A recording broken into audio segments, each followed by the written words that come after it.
Hello and welcome to the Womb-Centered Healing Podcast. I'm Selma Morningstar and I have Diana Spalding with me here today. Thank you so much, Diana, for joining me. I met Diana on social media. I met Diana because I got an email from Sounds True featuring her newly published book, which I'm not remembering the exact title of, but you're going to tell us when you... I will tell you, yes. Diana.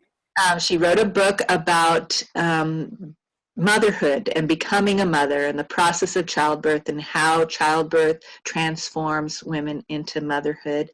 And we're going to have a conversation. As many of you know, I have not had children, and yet I feel very abundantly transformed into motherhood through birthing other living things like books and projects and online services and courses and this womb-centered healing temple, this podcast. The list is very long.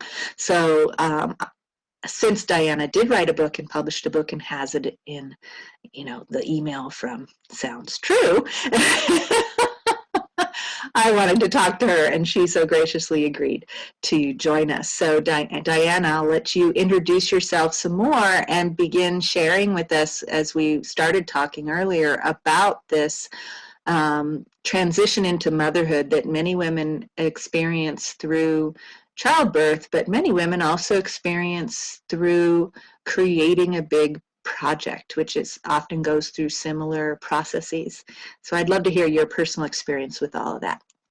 Take it away. Yeah, well, I am so thrilled to be here. And I saw your message on Facebook, and it's so interesting because, from time to time I get friend requests and such, and I often will not, pay much attention to them. But for some reason I saw yours and I was like, ooh, I need to say yes to this one. and I'm so glad that I did. So it's very lovely to meet you. Yes, so I am just a little less than 2 weeks ago published The Motherly Guide to Becoming Mama, Redefining the Pregnancy, Birth, and Postpartum Journey. And that is a book that starts with the conception process, or even prior to conception, goes all the way through pregnancy, birth, and then, the fourth trimester, those sort of 3-ish months that happen after giving birth to a baby. The book is meant to be a sort of modern and very holistic guide to the entire journey. So in addition to having, the information about what the fetus is up to and what the, ovaries are doing and what a contraction is and all of that good stuff, there's also, a lot of components about relationships and work, whatever work means for you. That's such a broad term. Tons of stuff about emotional well-being and the sort of transformation that happens during pregnancy and, journeying into motherhood. And making sure that it was a really, woman-centered guide. Certainly, the journey to motherhood is very focused on the baby, but we wanted to make sure that we really were speaking to her. So yes, we're going to talk about, your fetal development this month, but let's also talk about your development this month and sort of what this process has been like for you. So that's just a little bit of the sort of about the book. Mm-hmm. My background is that I'm a midwife, certified nurse midwife, have been for 10 years. I'm also a pediatric nurse. I've been that for 15 years, I believe, 14, so a lot of years. And I'm a mother of 3, and I'm also an editor with the website Motherly. And so this book was a project that, I wrote the book, but we very much collaborated on the effort of giving birth to this book with the team at Motherly. A whole nother level of connection. Yes. With the collaborative element, correct? Yes, very much so. Very much so. Mm-hmm. And so I'm sure that you being an editor of the Motherly magazine and having that collaborative approach probably smoothed the way, your publishing journey. Was this your first book that you This published? was my first book, yeah. I had written, a number of articles with Motherly, and I teach an online birth class with them.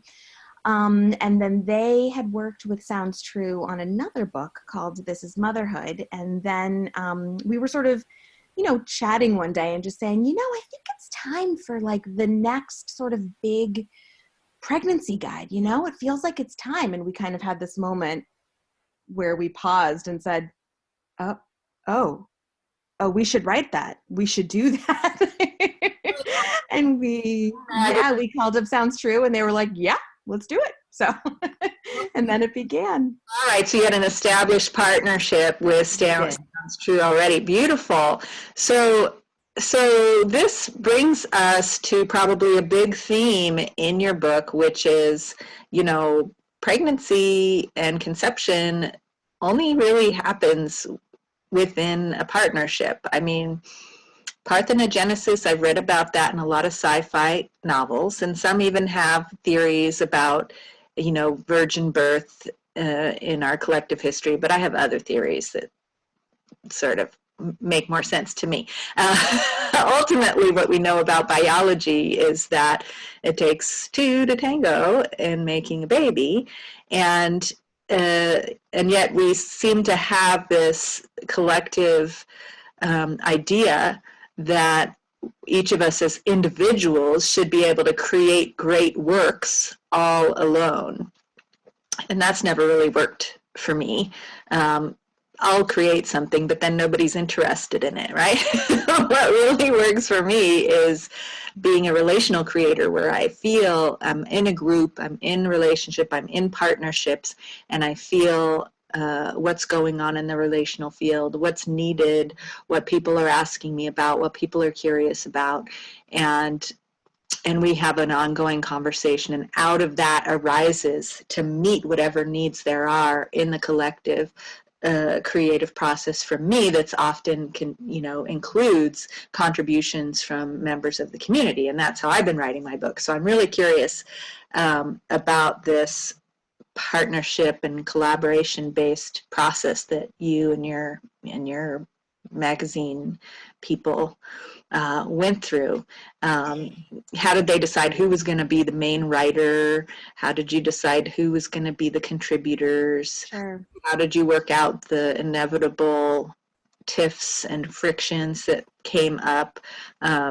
Maybe they didn't, but if you're human beings, I'm imagining that there were people's emotional stuff would rub up against. Sure. Mine included, it took us 2 years really fully to complete this project from start to finish. So that's a long time, and lots of people involved. It's interesting that you bring that up because I went about writing this book very much in the same way that I go about practicing as a midwife. And the philosophy that I have there is that it is not up to me to tell women what's important. It is my job to ask women what is important to them and then respond accordingly. So if I am seeing a woman for a prenatal visit and I really want to talk to her about nutrition that visit, but she is in a place where she's incredibly stressed about, something that's happening at work for her or her relationship, like she's not going to hear me, first of all. And if it's not important to her, like, yes, at some point we should talk about nutrition, but right now we need to focus about the thing that's really important to her, because for her, that's the piece that needs to get healed in order for her to continue on this journey and to have a healthy pregnancy. And so very much with this book, before writing it, we went to our community at Motherly. We asked, over 1,000 women, what is it that you need? What do you like about what's out there already? What do you not like so much? What are the questions that you have? What are the fears that you have? Fear is really big for me in the work that I do as a midwife and a writer. What fears do you have? even things as sort of, things as big as sort of how should we structure this book, to seemingly little things like, what do you think about the word pain? Should we use the word pain? Should we not use the word pain? And then once we got that feedback, then I started writing the book, because I wanted to make sure that it was a response. So did you use a system of questionnaires, or? We did. Yeah, we did a lot. We had an online Facebook group where, but we've done surveys, we've done face to face, like focus group, a number of ways to ask people what it is they needed. And then, we didn't stop there. So that certainly inspired the start, but I would run up against a question in my mind, and and I would like spend, like days like this or this, I don't know. And then I'd think, well, if I don't know, that means that I have to go and ask somebody. So I would go back to the women and I would say, hey, I'm wondering about this. Like, I'm going to be vulnerable and say, I don't know how to talk about this. What would be helpful? And then I would respond. So that was really important all along. And then, throughout the process, there were a lot of people that contributed to the book. I was and am the main writer of it, and most of it is me and my voice.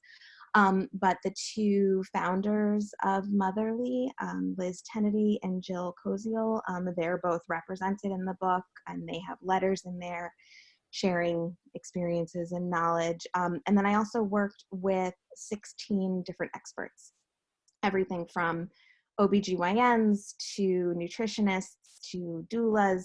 There's a massage therapist, a fitness expert, a financial expert, because again, we wanted this to feel holistic, and I wanted to make sure that we were representative of the many facets of this journey. Wow. So questions coming up for me about that process of asking the community, the subscribers, I'm imagining, to this magazine that you've been working with for a while. What were some of the responses to your surveys and things like that really stuck out for you, perhaps surprised you, in that you were being asked to address something that you didn't realize would be on the agenda? One of the things that was an ongoing, I guess, curiosity that I had through the process was how to talk about the scary stuff. How to talk about because birth, and this is, a larger topic. I'm sure we could have, hours and hours about just this, or at least, I would love to. But birth is scary. Birth is, people have a lot of fear about birth. And, so much of it is to do with how our society has sort of framed birth and how we view our bodies and, all of this. And so there are a lot of fears that people have associated with pregnancy and birth. And so one of the things that I really wanted to get right was the very delicate balance of talking about the, quote, scary stuff in a way that felt real, that wasn't sugarcoating, that wasn't, patronizing or anything like that, but also was empowering. Mm-hmm. And so there was a lot, when I talked to, for example, the example I gave about the word pain, there are, and, I'm sure that you come across this in your work too, there are definitely midwives and doulas and birth workers who won't use the word pain. They use the word sensation or pressure or intensity. And I got really curious because I really respect that. And I got curious about, what do people want to hear? And overwhelmingly, our audience wanted me to use the word pain. So I address this issue in the book. I say, listen, if you want to cross out pain every time I've written it and write in a word that feels better, like, go for it. I'm going to use the word pain because overwhelmingly that's what people have asked me to do. So striking that balance between like calling it what it is, if that's how you experience birth, but also doing it in a way, again, that isn't scary, was something that was really important. We also tried to organize the book accordingly. People wanted to be able to sort of trust what the experience of reading the book would feel like every time they opened it. So one piece that people felt very, very strongly about was they didn't want to have the scary stuff being possible complications, high risk issues, things like that, on every page. They said, like, I want to be able to have access to that information when I want it, but I don't want to turn the page and have it feel overwhelming if I'm not in a place that day to be able to, or to want to take that in. So we organized the book in such a way that there's sort of this big, sort of accessible, certainly, but like reference section in the back. So if you want to read about a certain complication, if you want to read about all of the possible complications, if you want to read about none of the complications, you can do that in a way that feels like it serves you. You know, we're not sort of telling you how to use this book. So in the rest of the book, when those top, like when you were talking about a part of the process that might, for example, in the prenatal time, when you're talking about the last part of the pregnancy or any part of the pregnancy and the various choices that you're giving information about that women might make, some of which could contribute, some, you know, if they didn't make certain choices or made other choices, could contribute to the preponderance of certain complications, then you might say, if you want to learn more about this, go to the corresponding section in the back of the book. Exactly. Otherwise, you just make a light reference to exactly to consider these choices because they have been associated with certain complications that you can learn more about. Right. So you're not just diving straight into how this dietary or nutritional deficiency creates this and this horrible thing. Right. You know, and I might say, you know, at this visit, they'll likely check your blood pressure. They're looking for signs and symptoms of preeclampsia. To learn more about preeclampsia, go to this page. So if you would like to learn about it right then and there, great. And if you ever want to read about it, also great. You know, that reminds me somewhat of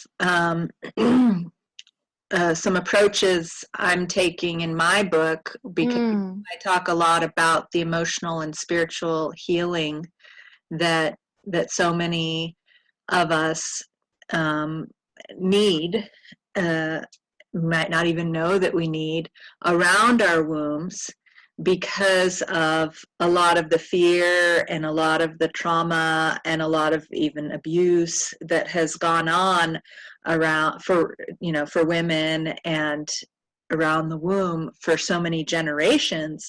Yeah. That we're sort of holding that in our womb, and I feel that that's where a lot of that fear, those fears come from, and that inability to even cope with reading about a potential illness can be traumatizing. When it's just information, you know, somebody could say, why are you so upsetting? Why is this so upsetting to you?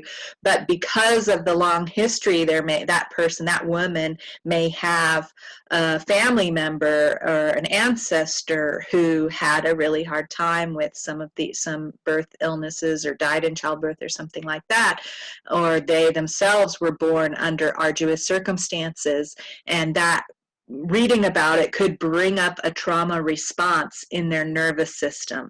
And if they're a pregnant person or preparing to get pregnant, and needing to really keep their nervous system in a state of calm, and might have a harder time or an easier time on any given day, then they can make a conscious choice about that. And I really educate people about that in my book, in talking about these things and revisiting these places that are calling for our attention, but doing it in such a way that we're not just re-stimulating the trauma in our nervous system all the time and perpetuating that response, because it can become an addictive response in our endocrine system and cause all kinds of health problems and contribute to some of the kinds of things that you're talking about in your book, the complications and things like that. I feel a lot of those are from that endocrine system being so in the fight and flight mode that we can't relax into, when our nervous system in fight and flight mode, our birth process shuts down pretty much. And so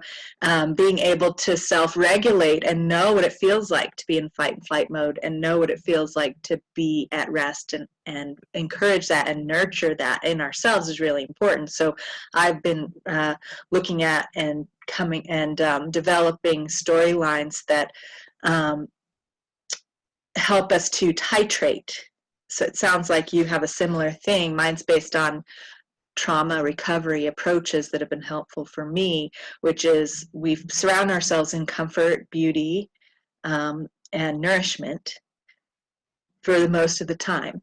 And then we visit the places that need healing to bring that overflowing abundance of comfort, healing, and beauty to the places that need healing. Only as far as we can go into those places, maybe even just touching the surface for a very brief time, while not losing that full embodied groundedness in comfort, beauty, and calm and healing energy that we're in. So, which is very different than what a lot of healing approaches do, or personal growth approaches, which is to let's just dive in and focus all on the pain like 100% of the time. But that just tends to reproduce and perpetuate that addictive endocrine cycle of stress, and create more, just perpetuate that. And so I'm very pleased to hear your approach to the book, and how the collective of your group of readers was saying, we want you to address it, but we want you to organize the book so that we can self-regulate and just touch on it when we feel up to it, when we feel strong and full enough of pleasure, beauty, love, that we can handle thinking about this without going into full-blown upset. So it's beautifully organized. Well, thank you. And thank you for that sounds so fascinating, what you're describing. And thank you for putting those beautiful words. I didn't realize that I was doing that, but thank you. Thank you for putting those beautiful words to it. Yeah, and the way I'm doing it is a little bit different, because I'm deliberately applying some of these trauma recovery principles in the writing of the book, so that I'm interweaving different storylines. So I've got my own life story that's an interweaving in and of itself between traumatizing events and healing energies, right? And so I'm bringing those to the forefront, because it's easy when we think about our childhood or when something difficult happened to zero in on the painful aspects of it and not really recognize or acknowledge all the strengths that we gained that came to help us and like that.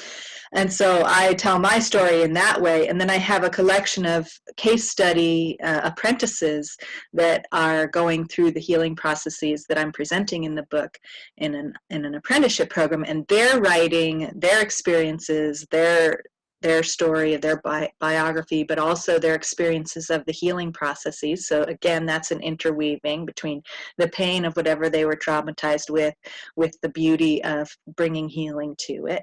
And I'm also interweaving some sort of a rewriting of some goddess mythologies, imagining what it would be like if say the daughter of Persephone, if Persephone was not actually raped by Hades, but was in love with him, and that was a misinformation that the patriarchy painted over the story, and and that changes the whole approach to the story. And what if her child was conceived in the most ecstatic way possible, and that her birth was this ecstatic birth, and the potential that we all kind of have an inkling that's possibly there, but I just take it to the full-blown sci-fi fantasy realm of what would it be like if the womb was actually revered and honored to the utmost and supported in all ways possible. And then we go through the menarche and all this of Persephone's daughter, and then other goddesses will come in too, to give us this, like, people, I love reading fantasy novels, where everything works out great, and my wildest dreams are realized. Yes. Weaves in to, like, bring medicine to the difficult parts of the book too. So it's interwoven, but like with it's like chocolate swirls in your vanilla ice cream. I guess that metaphor isn't that great, because vanilla. No, I like it. It's no, I like it. I like it a lot. No, that's beautiful. Anyway, so I kind of went off there. No, that's okay. It sounds, I'm like desperate to, I mean, you take all the time you need, but I'm very desperate to read your book now. Yeah, well, I got to get it written, so I appreciate your time. along in the process and sharing about that for you. And I'm curious if there were any big challenges, any hurdles that you needed to overcome, and how the wisdom that you've learned from being a midwife and from birthing your own children helped you through those challenges in the book writing process. I think the biggest challenge was getting out of my own way. Honestly, for reasons that, I need to continue to explore, I'm sure, as many women are, my own biggest critic.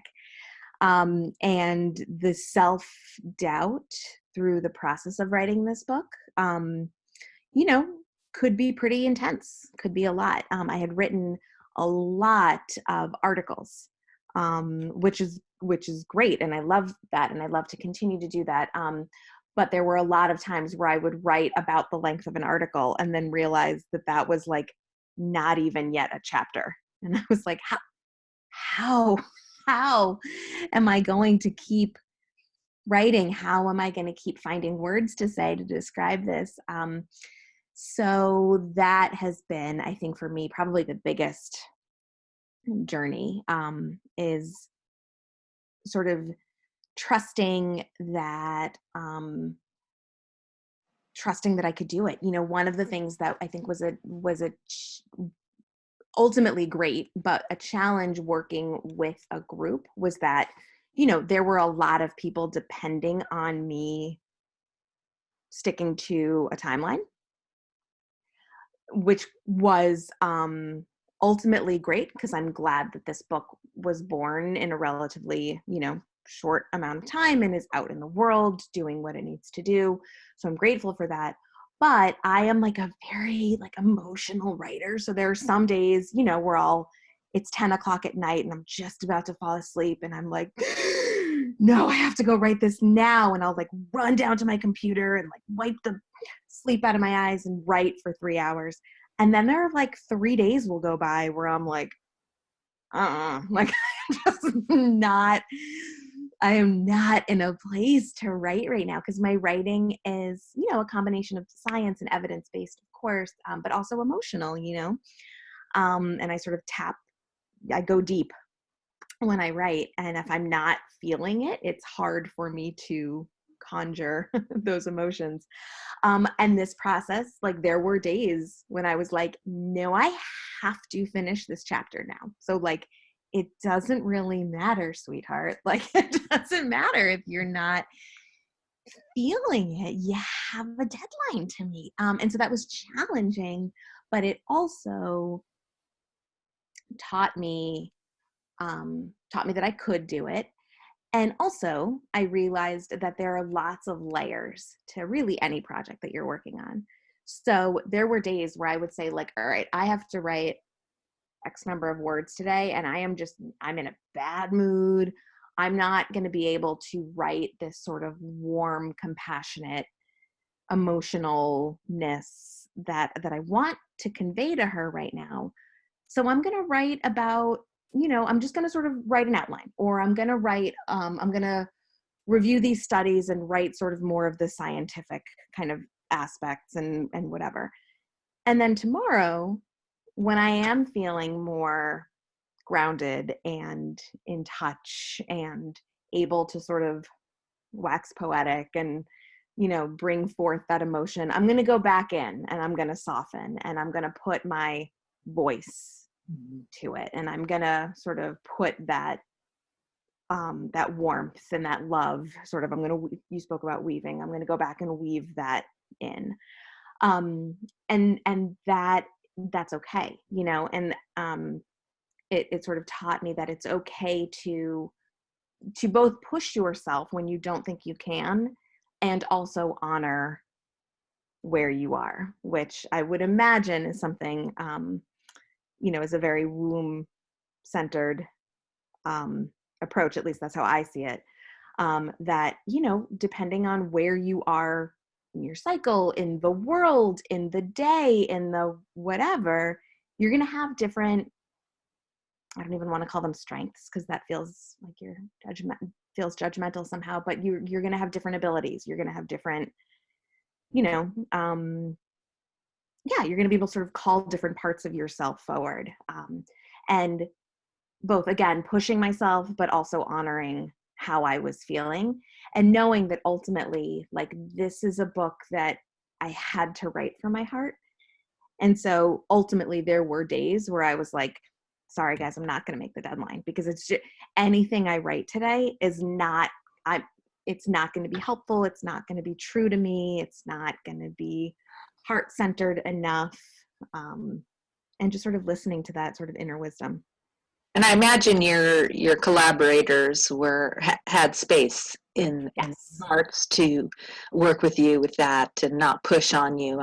Because I mean, what you're talking about sounds very much like what might go on during pregnancy. Yes. Even during the preconception process for anyone that, you know, might have challenges not getting pregnant the first time around. It can often take, and it's quite normal for many women to know they want to get pregnant, and then it's taking quite a few more months than they anticipated, and, you know, needing to have sex when they're ovulating, but it's not really feeling like the, you know, blissful ceremony. Yeah.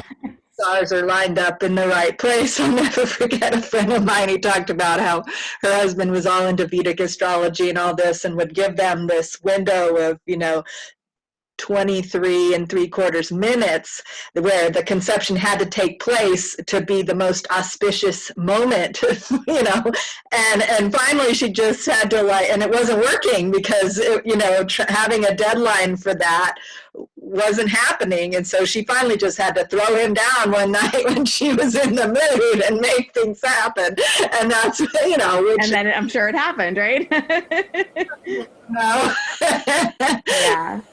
But, and then the same with pregnancy. There's days when pregnant woman is happy and glowing and feeling, you know, the power of what's happening inside of her and her own development into motherhood and the baby's development and all this. Other days she's like, can we be done with this? It's not happening. My back hurts. This is uncomfortable. I don't want to do this anymore. I usually see women when they come to the massage table on those days. Yes, I'm sure you see that a lot. Yeah. It's the same. It's like, okay, this baby is coming and there's a deadline. I mean, it's usually like 9 months, you know, there's not really a lot, you know, I mean, a few weeks one way or the other, but it's pretty much that baby's coming one way or the other by the end of this period of time. So you got to get your life ready. And there's days when you're getting it ready, and there's other days where you're going to be like, what? Really? I'm not ready for this, right? Yeah. Just like you were talking about with your book, right? So having kind of deadline made it very much like childbirth. And then, you know, the birth itself, it's like that baby's coming out. And some women, it comes out really fast, and some women it takes much longer, but there's the ultimate result of that baby coming out one way or another. So, you know, having that structure of this book is happening and you've got all these people expecting this book to happen, make sure that baby comes out, you know. and having all that support and Right. all of that. So very much like the birthing process. For me, any deadline I have is self-made, unless, of course, someone like you comes along and says, here's a great publisher, and then they start giving me a deadline, Sure. But we'll see if I conjure up a publisher for that, or if I just go on the self-publishing route. It's a debate still going on. Okay. Yeah. you know, Yeah, sure. self-publishing, I don't have to have a deadline, right? I can just flow with my inspiration as it goes, and how it feels. But I tell you what, it sure does help to have, I have a writers group who expect me to be there when I've signed up for one of the workshops, and I'm taking up space. If I just decide not to show up because I'm not up for writing on that day, I've taken that spot away from someone else who might have wanted to be in that workshop. So that gives me enough of a motivation to like show up and write regardless of how I feel. And It's so true. We have a friend who is a painter, and I don't know if this is his quote or a teacher or somebody famous. I'm very bad at remembering quotes, but I always remember what they are, but I don't remember who said them. But it's something to the effect of like, if you want to be a painter, go to your studio every day and paint for 7 or 8 hours, and then you are a painter. It's not, so if I am going to call myself a writer, like if there are going to be days where I just have to sit down and write, even if I'm not, even if I'm not in it. But also you have to honor, you know, I am asking women to honor their intuition as they go on this journey into motherhood. Like I have to do the same thing for myself. I have to honor where I am in the writing process, and as I give birth to this book, Well, I like what you mentioned earlier about the menstrual cycle, that on any given day of your menstrual cycle, you're going to have different capacities more or less available to you. And I feel like society as a whole, and women as individuals, and men, and anybody of any gender, if we honored the menstrual cycle and learned about it, and this, I talk a lot about this in my book, how important the menstrual cycle is for our overall health, our biological health, our emotional health, and our spiritual health, and our creative health, to look to the menstrual cycle as a guide. And the process of conceiving, gestating, and birthing a baby is also a guide for any creative process. But the menstrual cycle is something that everyone has. Not everyone conceives, gestates, and births a baby. Many do, and that can be a wonderful guide. But the menstrual cycle itself has all of those components in it. And we do it, regularly every month.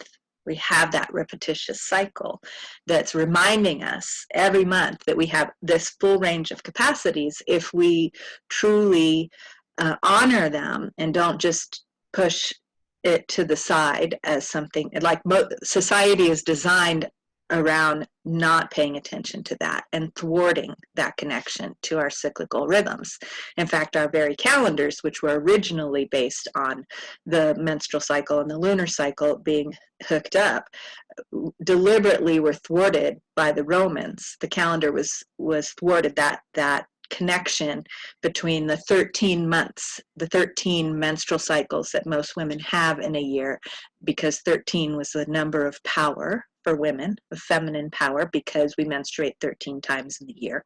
That power was deliberately dismantled and thwarted by changing the calendar to a 12-month calendar and extending the months longer than the lunar cycle. And so that was the beginning of this disconnection from that womb reverence.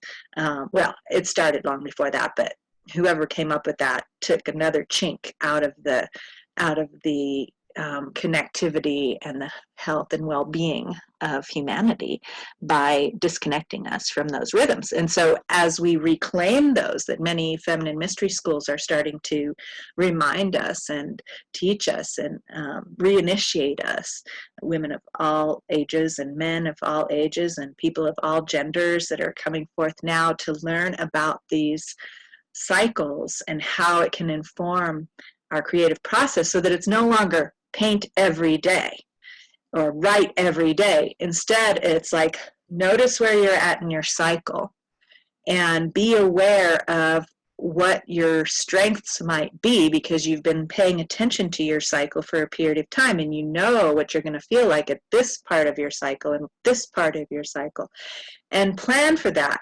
And you know when you're going to get the most prolific and connected writing done on this topic of your book is going to be at this phase of your cycle.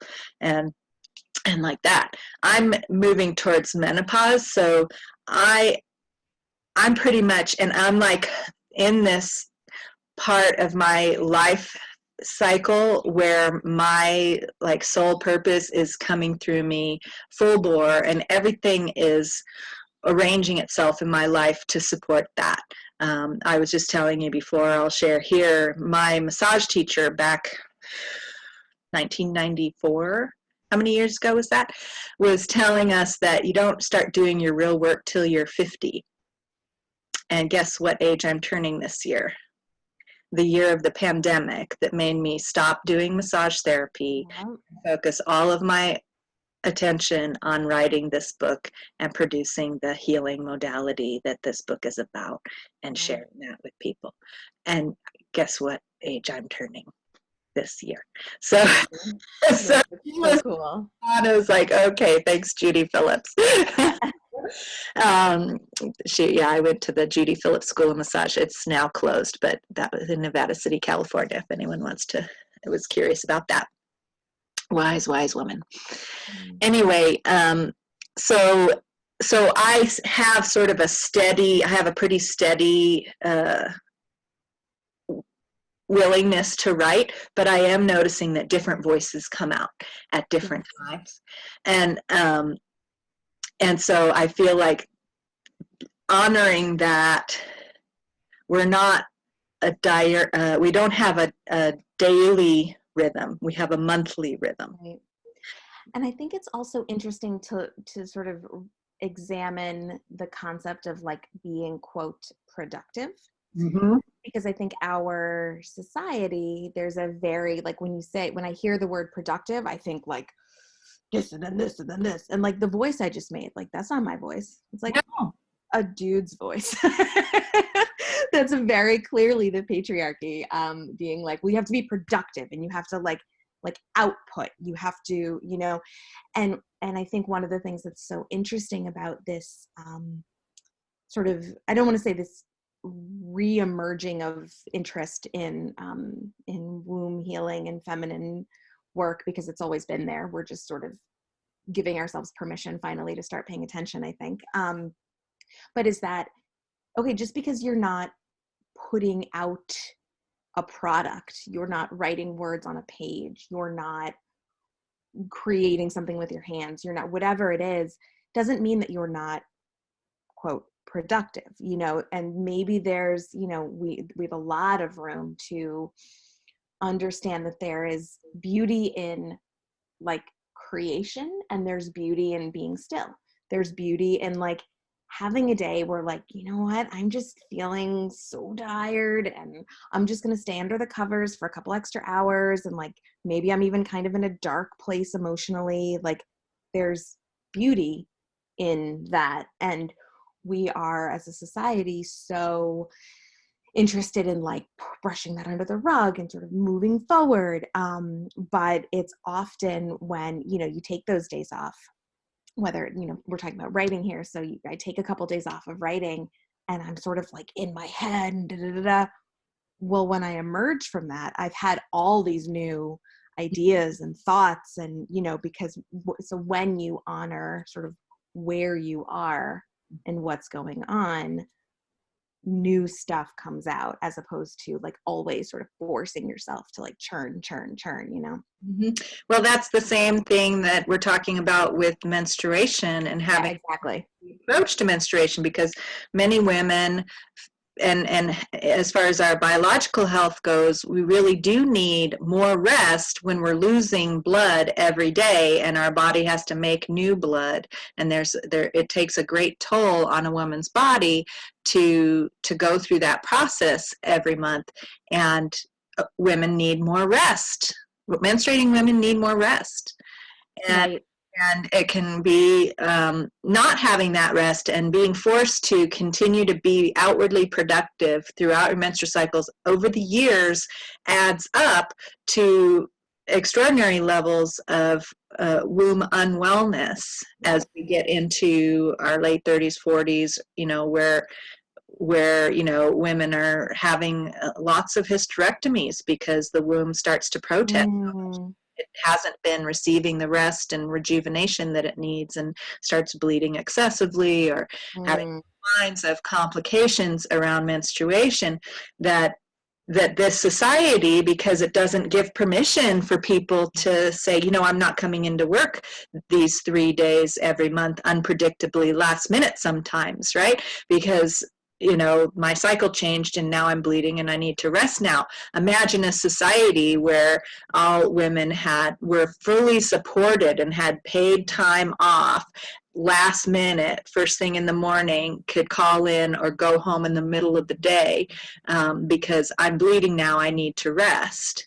And that was a joy and a reverence that every workplace was automatically offering to the women working, knowing full well that a well-rested woman in her ovulatory phase is going to make up for it in spades, whereas over the years her output is going to be diminished much more greatly than sure. in those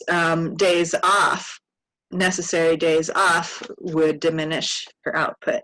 In fact, Absolutely. I had the experience personally of really giving myself those days to just lay around on the couch, not get out of bed until I needed to go to the bathroom or get something to eat, having the food prepared ahead of time, not doing any dishes, and just laying around for 3 days. And oh my goodness, on my ovulation days, I was getting like 3 days worth of work done on those days, like effortlessly, because I was flying and time turned into this abundance of gifts that I remember one day like listing off all the things that I had accomplished in that day to my husband, and he was like blown away. I'm like, see, honey, those 3 days of resting when I was bleeding, this is what you get afterwards. Whereas if I don't get that, then it's always kind of like this little drag on my energy. Sure. Well, it's interesting because one of the things that I spend a lot of my time writing about and thinking about and advocating for is the support of new mothers. And a big piece of that is the fourth trimester, those first 40 days, those first 3 months, right? Because, in many, many, many places around the world, and certainly historically, that was like a sacred and is like a sacred time where you're cocooned and the only thing you need to worry about is healing and taking care of this little new human in your life.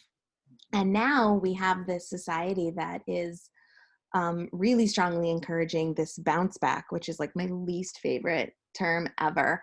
Um, bouncing back to how you were before pregnancy, and doesn't really encourage women to, just like you're saying, honor the fact that they are physically bleeding from giving birth, that they were just pregnant for many, many months and then gave birth. However they give birth, there's a tremendous amount of healing that needs to go on. And we have this sort of idea in our society that like, okay, the baby's out, like let's get back to it, where really this is such a sacred time of rest and healing. that needs to happen for new mothers. And then when it doesn't happen, we see people getting burnt out, and I think that there are, 1,000 issues at play. One of them being that we feel pressured and forced to get through that healing way faster than our bodies are able to. And so it takes us, the sort of, like you said, the physical toll adds up on our bodies, on our minds, on our emotions, and it's significant. One thing that I listened to a podcast put on by one of the prominent authors on this topic, and what really hit home to me, given what she was sharing about and my understanding of our womb powers, our suppressed womb powers, our underdeveloped womb powers, is that in the process of healing after childbirth, the womb has the capacity it has tremendous healing capacities. And if it's given enough space to just focus the entire energy of the body on that, and surrender the body to that process, and surrender the person's life, the woman's life, to that process, and be fully supported and fully nourished through that process for 40 days at least and onward. You're saying more like 3 months, some say even up to a year. Yeah. Of really focusing on that. What can happen is that the womb has the capacity to heal future illnesses that might jeopardize that woman's ability to mother this child. So the womb's healing process not only heals up from the process of giving birth, but is preparing the mother physiologically and emotionally and spiritually to mother this specific child, preparing that woman's body in unimaginable ways that we've lost contact with. And there are many traditions that are still intact that get labeled as oppressive because they require a woman to stay in confinement, right? And that it's considered more progressive to allow women to get back to work because that masculine definition of power and productivity has become prioritized, whereas there's a real gift in some of these traditions of honoring and celebrating and nourishing this powerful inward process of preparation and healing that is so lacking in this daily productivity kind of a thing, where there's this exhale and there's this deep rest and there's this deep nourishment. And I feel like postpartum care is one of the most revolutionary things we can do to shift our whole society out of this self-destructive cliff dive that we're all just sort of following like lemurs. I'm making a generalization. Not everyone is following like lemurs. It's true. I'm not. I know it sounds like you're not either, but there is this like momentum of daily productivity and insistence on daily productivity that's detrimental to everyone. And it's not really a true source of power, whereas I feel like when we really get in touch with these rhythms and we start to connect with the natural rhythms of the seasons of the year and the monthly rhythms of our bodies, and really honor those rhythms and celebrate those rhythms and reactivate the wisdom of the womb and this regenerative, life-giving power that requires huge amounts of rest. Yes. On a regular basis of inward focus and exhaling and relaxing all external effort in order to be able to produce new life and to produce new things. We have to have that deep rest and that retreat from the world. And that's what creates that momentum in a natural, effortless way instead of being a forced march. Yes. And in a way that is not judgmental of ourselves, that the periods of rest are valued and seen as valuable, just like the periods of sort of output and productivity, that it's not like, oh God, I was so lazy today. Like, oh gosh, my body needed to rest today, and so I did. Mm-hmm.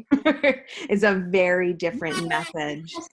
Celebrating. Yay, exactly. Exactly. It's a very different message that we tell ourselves, that sometimes you just need to sleep, and sometimes you can't sleep because your mind and your fingers are like bursting and you have to go and write for 6 hours into the night, and like, yeah, that's not bad, that's not better. It just is, in the same way that our need for rest and our need for, all of it is just as important. Indeed.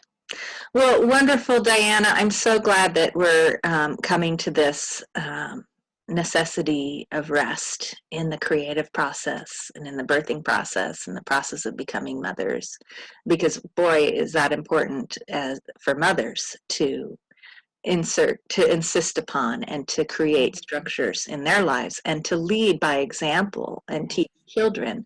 And this is mothering is one of the most revolutionary things we can do if we can really impart a different perspective and different possibilities through our own example for our children. And they may rebel against it at a certain point, but ultimately when they become adults, they're going to remember those days when mom was resting and was celebrating her rest. And boy, maybe I could feel that now, like as adults. As kids, be like, wait, I'm taking a nap. No, but but if they see their mom taking care of herself and feel the difference between a well-rested mom who has so much more to give and a depleted mom who is barely dragging through life, there's just so much more available when we honor these rhythms. So I'm so glad we landed here, and thank you so much for coming on. If people want to find out more about your book or get in touch with you, maybe get a copy of the book, where would they go? Absolutely.